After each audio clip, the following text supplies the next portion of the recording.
How's it going, guys? Welcome back to the match reaction. Obviously, we drew against Brentford 1-1 last night.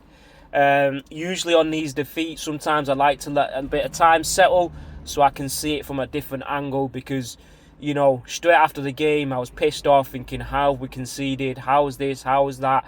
And the fact of the matter is we're still 4 points ahead. The fact of the matter is we've got 12 games left, 6 at home, 6 away. Our next 2 games is Wolves away and Tottenham away. If we can beat those 2 teams, obviously we would have played a game in hand, game over than City. We'll be 7 points clear, having played 2 away games. So we'll have 6 at home and 4 away. Now, if we win all our 6 home games and we at least win another 2 away or draw 2, lose 1, I think it could be enough. But thinking about and talking about last night's result against Brentford, I think the first half was a waste of space. Eze couldn't control that game whatsoever. And this is why Odegaard plays. I've said it time and time again. He controls the game. As soon as he came on, the amount of passes he was making forwards, diagonally, whether they're 5 yards or 20 yards, it doesn't matter. He got us on the front foot. We got the goal. Declan Rice should have made it 2-0. I don't know why he's trying to pass it there so we can walk the ball in the net. We score that. It's 2-0. It's game over. But unfortunately, Brentford, with their set pieces, there was a threat all night. Sooner or later, they was going to score one, and they did end up scoring through one of their throw-ins. Is it a foul on Gabriel? Did he have 2 hands on the back of him and use that as an elevation to jump? Yes, he did. Is it a foul? It can be, it can't be. With the way the referees are these days, some will give it, some won't. But we got out. We can only blame ourselves. We played shit. It's as simple as that. At times of watching that game, it's like, are Brentford going for the title or are we going for the title? It's tough. It is tough. It's an away game under the lights. Brentford have, got this motivation of trying to qualify for Europe at the first time, ever. And it's massive for them, for their fans, for their team, for their manager, for the players. It's life-changing. It is. European nights at Brentford, it's unimaginable 5-6 years ago. So fair play to them. Now, in terms of us, I think Timber is absolutely shattered. Hincapié had a good game. I don't know why he got off. Mosquera, what a brilliant tackle at the last minute to stop Thiago from scoring. Mosquera played well. Gabriel had an okay game, but he was lucky to not get sent off as well. All in all, I want to say, look, at the start of the season, if you said there's 12 games left, you've got 6 at home, 6 away. You've played all the top 12 teams away already. You've only got 1 away game in the top 12, which is Man City. You're 4 points ahead. Would you take it? Of course you would. You would have bit our hands off for it. So I need the fans to calm down a bit. It's not the end of the world. Yes, it's disappointing. It's frustrating when we can't score or we can't hold on to a lead. But this is football. This is why we've not won the league in 23 years, because it ain't easy. Nobody said we're going to start winning every game here and there. It's disappointing, it's frustrating, like I said, when you can't go and beat Forest, when you can't go and beat Liverpool at home, when you get beat against Man United at home. It's not great. But, to win this league title, especially the first time for these players, for the manager, it ain't going to be a walk in the park. And out of the next 12 games, we ain't going to win all 12. We'll be lucky to win 10. That's the way the league is. But the only thing is, Man City looks strong now.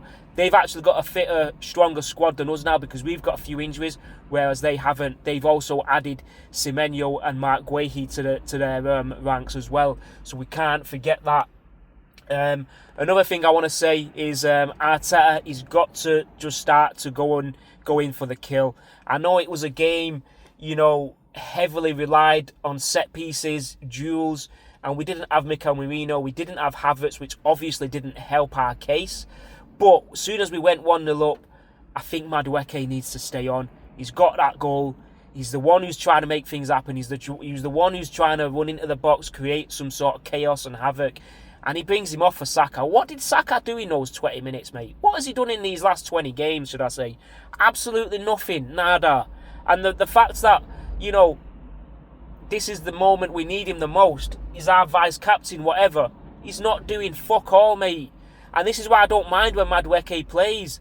This is why I've had Madueke to start in a lot of my previews since fucking November, December. And everyone was like, what you on about? What you on about? This is what I'm on about, mate. This is what I'm on about. Look, we've not lost the league by drawing against Brentford. You're allowed to draw against Brentford. It's just hard when you've got a Pep who's suddenly found some form and he's right behind you trying to get that title from you. But I think to be 4 points ahead, City would love to be 4 points ahead, and there's no way we can fuck this up right now. Just win against Wolves, get that 7-point cushion, do whatever you've got to do to beat Tottenham, and then we can start to relax a bit. We'll have Chelsea at home, we'll have Brighton away, and then we'll just tick them off one by one. But no matter what happens, you've got to win the next 2 away games. After that, if we can pull off those 2 victories, we'll have 10 games left, 6 at home and 4 away. Destiny's in our hand. You'd imagine we win all our home games. That's 6 points. That's 18 points. And then we just take it from there. Look, you've got to be positive. You've got to back the team. It could be a really good point. The thing is, we didn't lose the game. It could have been different. They had a couple of chances here where they could have made it 2-1 or they could have gone 1-0 ahead. But they didn't win. That's the most important thing. So we've got to recover. We've got to make a lot of changes at the weekend. And I think Ben White is due some game time in the Premier League. Timber's just suddenly gone off form. And we need Odegaard to hopefully not be injured because we need him to control more games. We've not got that midfielder who can just keep the ball, like I don't want to say it, but like a Bernardo Silva, a player like that who can just keep the ball under pressure and get those minutes ticking down with the intelligence, with the knowledge of football. Odegaard's the closest thing we've got to that. So look, it is 2 points dropped. It is, don't get me wrong, but you've got to be positive. It's still in our hands. Until the day it's not in our hands, that's when it's concerning. That's when you've got the right to be worried. But it's still in our hands. Support the team, lads. Don't fucking read too much about the media. Because if you do, there's only one way your brain's going to go. Right? In the gutter. You do not want to fucking read what's out there at the minute. Soon as Arsenal drop points. Because look, Man City will drop points from now until the end of the season. Hopefully if they can drop points in at least 3 games, that should do it. Because if we drop points in 3 games, but they do as well, we'll win the league still because we've got that room, that bit of a cushion to afford to drop points. But we don't want to. It doesn't mean we should drop points. Let's go and beat Wolves. Take it from there.